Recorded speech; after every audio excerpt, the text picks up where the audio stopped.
First, let me say I take full responsibility for my own actions and for those of my administration. As angry as I may be about activities undertaken without my knowledge, I am still accountable for those activities.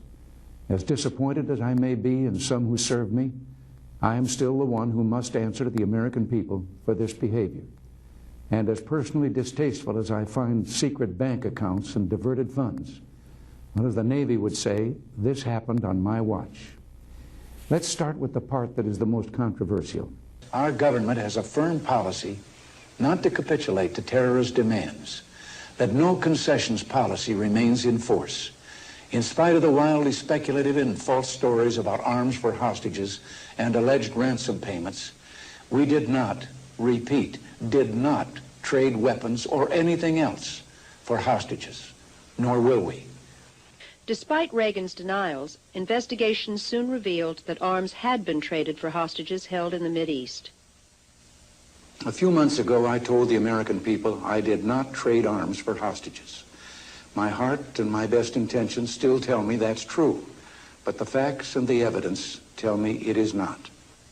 Instead of operating within rules and law, we have been supplying lethal weapons to terrorist nations, trading arms for hostages, involving the U.S. government in military activities in direct contravention of the law, diverting public funds into private pockets and secret unofficial activities, selling access to the president for thousands of dollars, dispensing cash and foreign money orders out of a White House safe, accepting gifts and falsifying papers to cover it up, altering and shredding national security documents, lying to the Congress.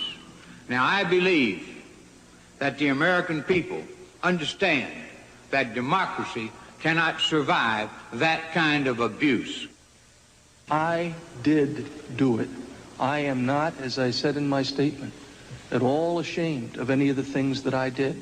I was given a mission, and I tried to carry it out. The Reagan administration had a major scandal on its hands. What's been going on that had been kept from me in various covert operations. Did they deceive you? You didn't answer whether Poindexter and North deceived you. We had weapons being sold by the Pentagon under the Economy Act to the CIA, and the CIA selling them to a third party or an agent, in the case of General Secord, who would then complete the transactions. I'm just trying to find out where the authorities were coming from to do these activities. I mean, clearly there was no congressional oversight over this because it was kept totally hidden from the Congress. From whom would you have to get the green light in order to make the request or the direction, I take it, to Secord to move ahead? Well, as I have testified, Senator, I talked to Director Casey, I talked to Mr. McFarland, I talked to Admiral Poindexter. And my policy was not to involve others in this. I mean, I wanted them involved, but I didn't want to be on record as doing it. Like you, I do not wish to see secrets of this land inadvertently and accidentally made public. Accordingly, the panel will enter into executive session. In addition to facts that were hidden from the public through secrecy in executive sessions, other evidence was simply destroyed. When you got back to examining what they had done, they systematically destroyed and shredded all of the documentation, as much as they could get. Hours of shredding. I shredded. I was never told not to shred. I shredded because I thought it was the right thing to do. When I didn't have a shredder, I put it in a burn bag and they were burned. Weren't you going through your files to get rid of embarrassing documents? Embarrassing? No. Documents that would compromise the national security of the United States, documents that would put lives at risk. The use of U.S. government money for supporting the overthrow of the Nicaraguan government was specifically prohibited when Congress enacted the Boland Amendment in 1984. Even though it remained in effect until 1986, Millions of dollars in profits from Iranian arms sales were secretly diverted to the Contras during this period through contacts with middlemen such as Monikher Ghorbanifar. Mr. Ghorbanifar took me into the bathroom, and Mr. Ghorbanifar suggested several incentives to make that February transaction work. And the attractive incentive for me was the one he made, that residuals could flow to support the Nicaraguan resistance.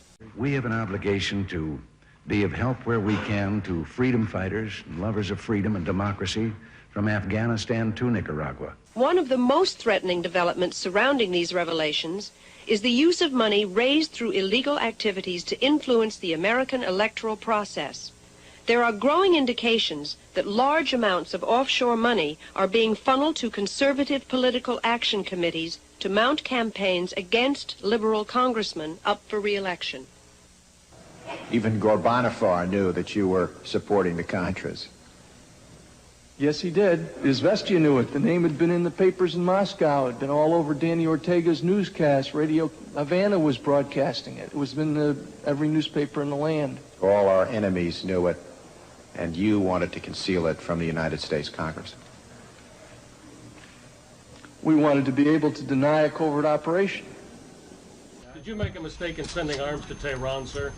No, and I'm not taking any more questions. In just a second, I'm going to ask Attorney General Meese to brief you on what we presently know of what he has found out. Is anyone else going to be let go, sir? Is anyone else going to be let go? No one was let go. They chose to go. What about Secretary Shultz, Mr. President? What about... The Contras became one of Reagan's favorite causes. They are the moral equal of our founding fathers and the brave men and women of the French resistance. We cannot turn away from them. All they need is proof that we care as much about the fight for freedom 700 miles from our shores as the Soviets care about the fight against freedom 5,000 miles from theirs. There have been a lot of allegations thrown around that the Contra resupply operation was involved in cocaine trafficking. We found absolutely no evidence during my tenure at the NSC that any of the resistance leaders were themselves or their subordinates involved in drug running. Although there was enough evidence to warrant investigation into CIA drug trafficking, there was no serious interest on the part of committee members, and no first-hand witnesses were called. At one point, the hearings were disrupted by two observers who burst out in protest.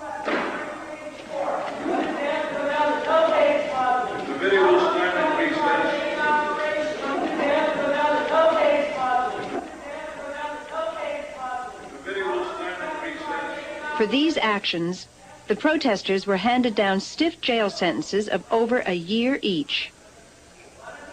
They never got into drugs. Even though it kept coming up in their face, they had got declassified a lot of memos from Robert Owen in which he was telling Oliver North that there were Contra leaders who were involved in the drug traffic. The only questions they allowed him this was to sort of smooth it over or to blame it on somebody else. A news program over the weekend suggested that Rob Owen, who testified earlier, was involved in drug smuggling. Now, is there any truth to that? Can you shed any light for us on that subject? Absolutely false. Mr. Owen is the last person, perhaps right beside me, that would ever be engaged in those kinds of activities. And Director Casey and I had a lengthy discussion about the fact that this whole thing was coming unraveled and that things ought to be, quote, cleaned up.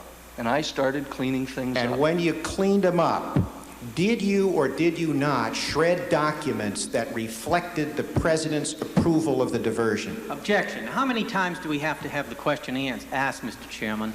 The witness has done it, answered that question, I think, about 10 times this morning, and I request, respectfully, that we move on to a new subject. I must overrule this because I have some difficulty in trying to get a clear answer myself, and I'm certain counsel is having that difficulty. Please proceed. Well, what is your question, counsel?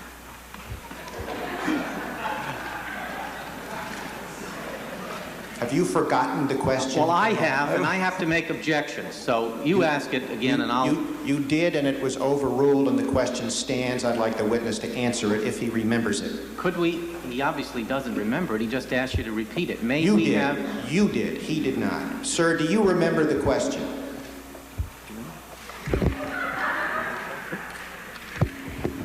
My memory has been shredded. If you would be so kind as to repeat the question.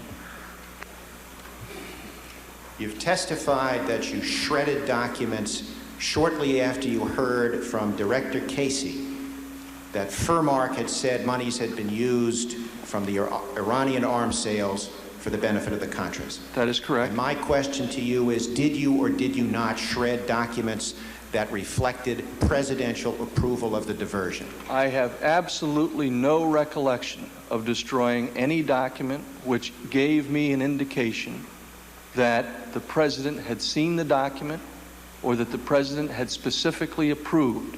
I assumed that the 3 transactions which I supervised or managed or coordinated, whatever word you're comfortable with, and I can accept all 3, were approved by the president. I never recall seeing a single document which gave me a clear indication that the president had specifically approved that action. I want to make sure we understand each other, sir. I'm talking about a document such as the type you've testified about with a check mark where it says approve. I do not recall seeing a document with a check mark approved. One thing still upsetting me, however, is that no one kept proper records of meetings or decisions. This led to my failure to recollect whether I approved an arms shipment before or after the fact. I did approve it. I just can't say specifically when.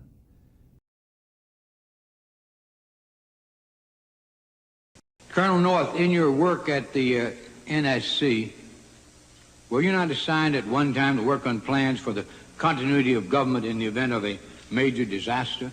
Mr. Chairman. I believe that question touches upon a highly sensitive and classified area, so may I request that you not touch upon that, sir?